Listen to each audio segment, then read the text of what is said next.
ছোটবেলা থেকে মার মুখে শুনেছি বাপের বাড়ি নাকি মেয়েদের নিজের বাড়ি নয়।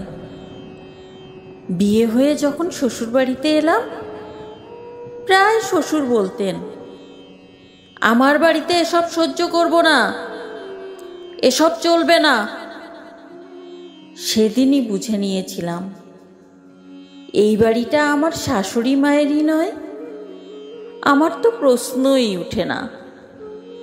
আমার বিয়েতে পাওয়া গয়না বিক্রি করে আর কিছু লোন করে আমার স্বামী একটা ফ্ল্যাট কিনলেন।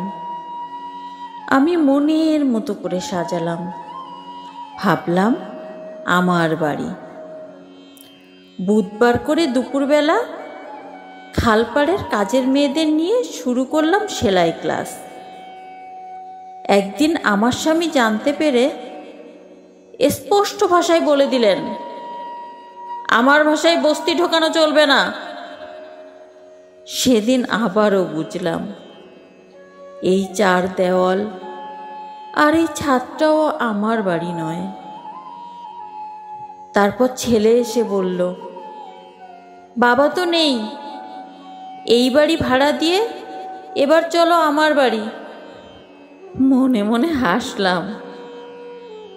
তারপর একটু থমকে কাউকে কিছু না জানিয়ে বেরিয়ে পড়লাম পথে।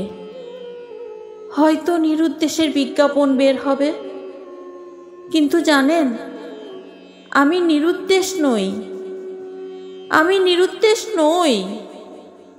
আমারও একটা উদ্দেশ্য আছে। আজও বাড়িটা খুঁজছি।